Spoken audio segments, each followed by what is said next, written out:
60 seconds. How you doing there, Gordy? My head is exploding. Hey, Raul, honey, give me some names. Yeah. Hey, how's it going? Hey, welcome to the show. How many people do we have playing today? Okay, great. One player. What's your name? It's not going to be funny I at said all. I'll It's talk not to going to Ray. work. One more thing. You looking for a 21 question? Thank you. Yes, hon. What's with Shannon 30 Tweedy? seconds. Okay, your buzzer is the letter B on your keyboard. That's B as in the letter B on your keyboard. Okay, people. We Who's might the have a Joker who binary stole my bitmap problem pumice here. stone? 20 seconds. I gotta fix 20 this. seconds? Okay. When you know an answer, buzz in. If you don't. But if you buzz, you only got a few seconds to pick one of the choices, or you're gonna lose cash. Okay? Okay. 10 seconds. Good luck. 9. We're going here. 8. Lose the 7, desktop? 6. Okay, 5, go to black. 4. Don't forget 3. to try even slower Stand cooking by, crotch people. pot. Cross the line of good taste into great taste.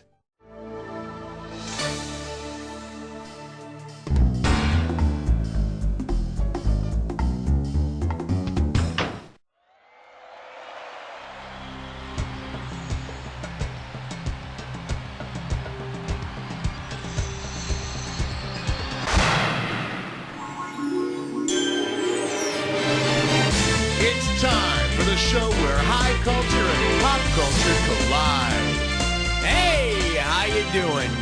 Good to see ya. Yada, yada, yada. Well, all right, that's out of the way. Hey, all by yourself today? Okay, let's see if we can fill up that seat next to you with some cash. Let's rock. Okay. I'm sorry, Dave. It's question 1. Okay, give it up for Stars and Tripes. And we got $3,000 in the pot. Put it in gear, 'cause here we go. If Jeff Bridges' character Starman found himself in the Star Chamber, which scene would we most likely see? Starman condemns innocent men. Jeff Bridges as Starman would be sitting in with Michael Douglas on a vigilante court of judges who are frustrated with the legal system. Maybe at the end when Starman leaves on the mothership, he can take all the lawyers with him. Okay, pick a cat. Cut the red wire! Watch out, it's gonna blow! That was close.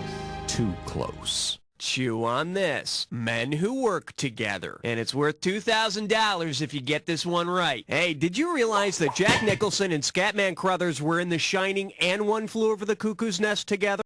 If you combine the scenes from The Shining and One Flew Over the Cuckoo's Nest in which Jack Nicholson and Scatman Crothers appear together, what scene might you get? Jack bribes Scatman, then hacks him to death. Jack kisses Scatman, then... No, it was Jack who got the lobotomy. Or was that you? Here's what you should have picked. In Cuckoo's Nest, Jack bribes Scatman to let some girls into the mental institution. In The Shining, he puts an axe through Scatman's heart. Must not have liked the guy singing. All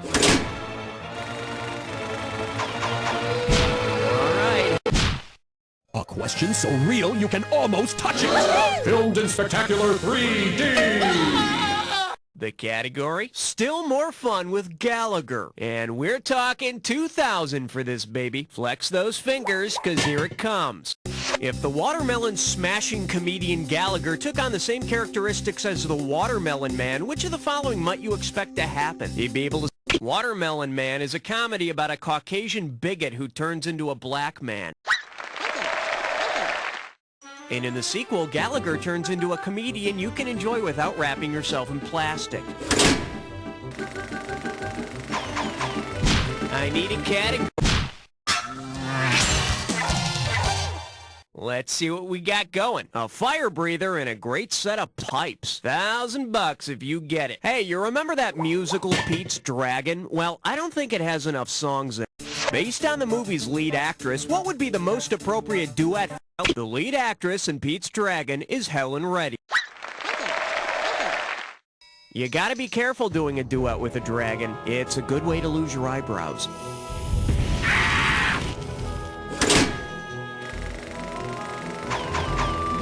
Category, please. It's a 5! Come coming at you. How great thou art. And you pop a right answer, you got $2,000. All right, get your fingers on your buzzers and solve this analogy. Robert Redford is to the Great Gatsby as Charlie Chaplin. Redford played the Great Gatsby, and Charlie Chaplin played the title role in the 1940 parody of Adolf Hitler, The Great Dictator. It kept people distracted while he was having sex with 16-year-olds. Okay, She was built like an interstate cloverleaf, made for speed with all the right curves. All I could think of was 6. For your enjoyment, while you're here, talk American. $1,000 at stake on this one. Listen up, kids. Get out your French dictionaries, s'il vous plaît, and complete this analogy. Royale with cheese is to quarter pounder with cheese as pret-a-porter is to what? Off the rack, haute couture, ready to wear, or tip the doorman? Robert Altman's pret-a-porter translates to ready to wear for American audiences. See how fun French is? Now you can eat well, dress well, and wee wherever you want. Okay, pick a kid. Uh-oh, dress buttless blind boar. It's time for a Tinker Leg Test Drum. One gibberish category coming up. The Bearded Lady. Gonna start out with $5,000 on this one. All right, as soon as you know the answer, buzz in, because I'm taking away some cash every second and a half. Okay, see if you can tell me what actor's name this rhymes with. Stubble new she wields.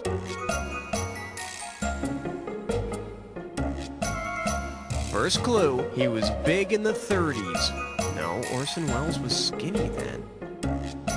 He was big in the 30s and loved to drink. Talk to me, type in.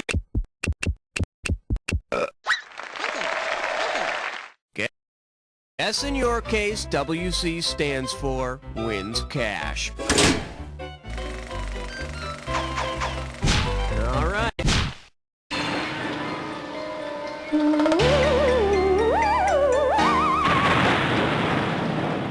I proudly present Excuse You. You get this one right and it's $3,000. Just step up and take a swing at this one.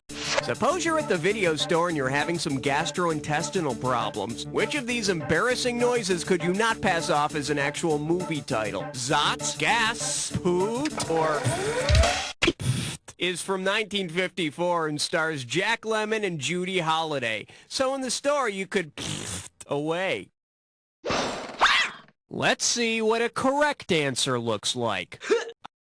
I've looked and I've looked, but I can't find any movies with the title of Poot, which is too bad because that eliminates the sequels Poot 2 and Poot 3, the final Poot. Category. They said it was indestructible. Then disaster struck. Well, what do we have here? Lambadas with lupines. 2 G's if you get this one right. Let's see how you handle this one. Okay, we all know that the Lakota Sioux named Kevin Costner dances with wolves. Assuming they enjoy Disney movies, what name might they fittingly give? Dick Van Dyke has a dance number with a bunch of cartoon penguins and Mary Poppins. Mary Poppins herself would be named Flies with Umbrella, and the dad would be Has Stick-Up Ass. Okay,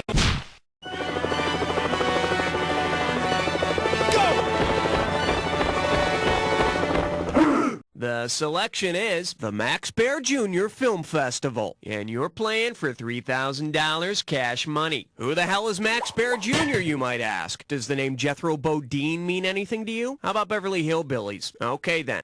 If Jethro were to describe the plots for films that Max Baer Jr. has either directed or acted in or both, which Jethro synopsis would you not hear? A cop kills guys he thinks killed his wife. Kids cruise their cars in Los Angeles. He's a doggone Navy fighter.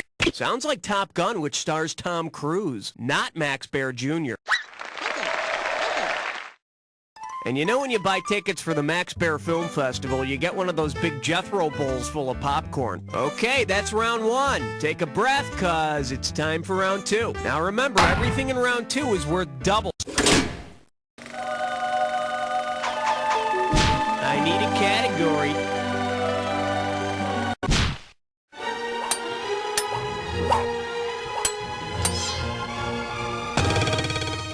This one's called Before It Was Cool to Be a Slacker. You get 4,000 clams for this one. Okay, kids, scrape the dust off your melon. I need you to come up with a name for me. When you know who I'm talking about, hit the buzzer and commence to typing. Okay, he's an actor who was always playing troubled teens in the 70s. He's the voice of Beast in that Beauty and the Beast cartoon. Make your move.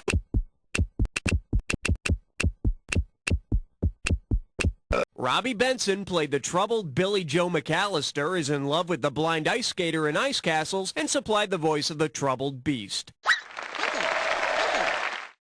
Hey, Robbie, lighten up! Category, please. Did someone order a 12-inch sausage? Oh my. The category is, what type of wine goes with gore? How does $2,000 sound? All right, imagine this little evening of delight. Old MacDonald is hosting a dinner party for the creatures from Chud. Based on what Chud stands for, which of these entrees... Chud stands for Cannibalistic Humanoid Underground Dwellers, meaning they like to eat people. E-I-E-I... Ow!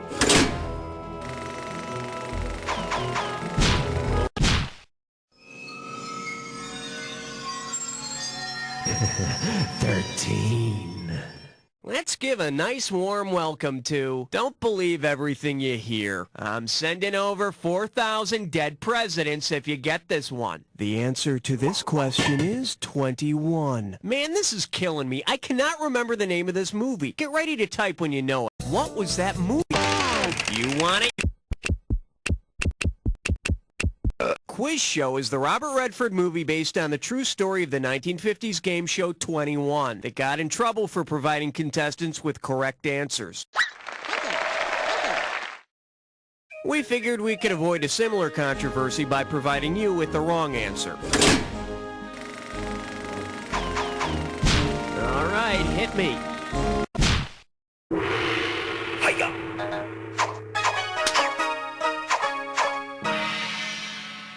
This category's known as My Kid's the Brightest. Better wake up, there's $6,000 at stake. Grease yourself up and get ready to wrestle.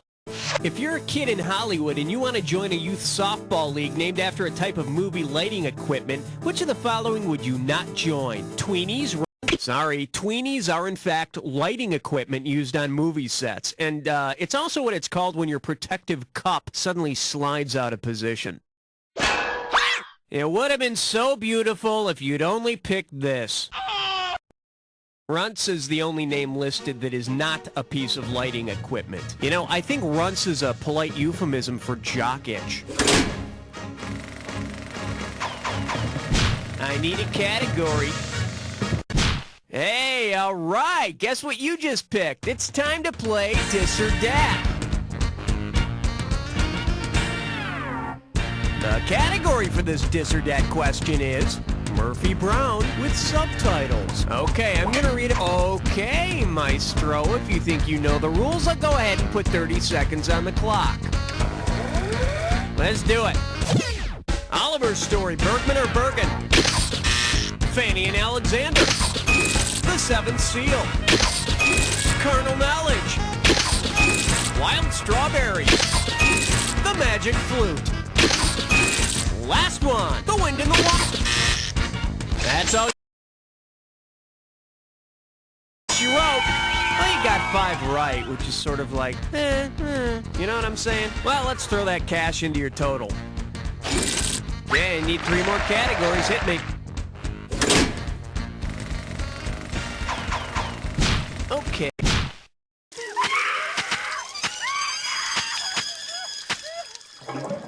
Here we have a question you can't refuse. You give me a right answer, I give you a quick 4,000. All right, remember how everyone said it was a big mistake for Francis Ford Coppola to cast his daughter Sophia in The Godfather Part 3?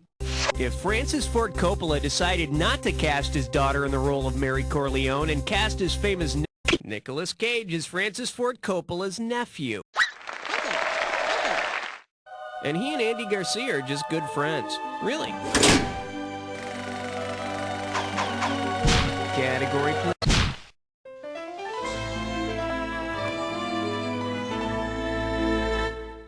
Say hello to Hoyt Axton, an intimate biography. And you pocket $2,000 if you get this one. Okay, this question is about Duncan, Oklahoma's favorite son, Mr. Hoyt Axton. In addition to his songwriting career, which includes the enormously popular Joy to the World, Hoyt has appeared in over 20 movies, playing memorable roles in Heart Like a Wheel, Gremlins, and We're No Angels. Hoyt was also brilliant as Huey P. Long Sr. in the cable movie Kingfish. Okay, now for the question. Where was Hoyt Axton born? Sunken, California, Funkin, Arizona, Duncan, Oklahoma, or Punkin, West Virginia? You were listening. Congratulations.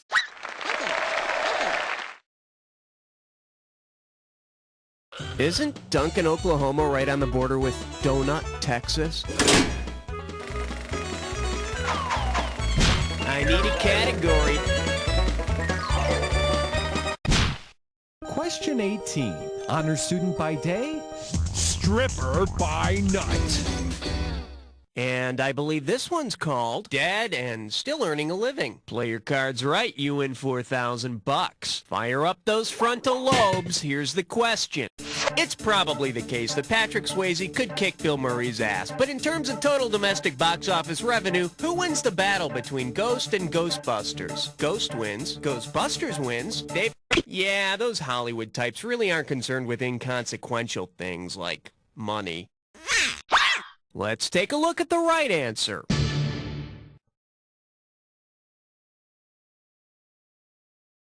They came, they saw, they kicked Ghost's ass by about $4 million. However, Patrick Swayze still has the nicest butt.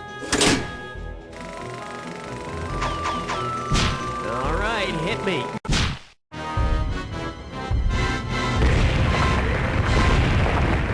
Now showing. At least he has something to fall back on. Hello, we're talking $6,000, so pay attention. Remember John Peters? That famous film producer from the 80s who dated Barbra Streisand for a while? Sure you do. Because of the skills he gained in his career prior to film producing, before he became a hotshot movie producer, John Peters was Streisand's hairdresser. Hey, maybe they could team up and redo one of her movies. How about one called A Perm Is Born? Okay, pick a category.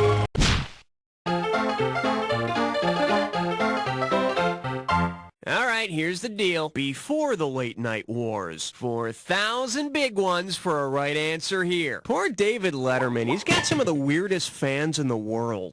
Say the woman found lurking on David Letterman's property were the actress who kidnaps the talk show host in The King of Comedy. Which scenario would follow? Drew Barrymore would flash Dave, Sandra Bernhard would straddle Dave, Madonna would curse in front of Dave, or Cher would curse at... Whoa! Oh, that was nice. The correct answer is... In Scorsese's The King of Comedy, Sandra Bernhard plays a character who gets to straddle Jerry Lewis while in her undies. Isn't that what she wore the last time she was on Letterman? On his show, I mean. Okay, I need a category.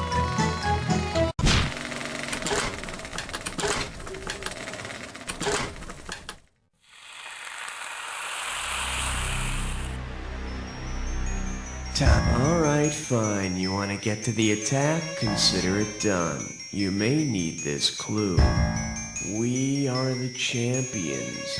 Well, we'll see about that. Good luck.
Congratulations, player. You learned some very important lessons today, most of which you'll forget in a few minutes. But as you make your way down that dusty trail we call life, remember this.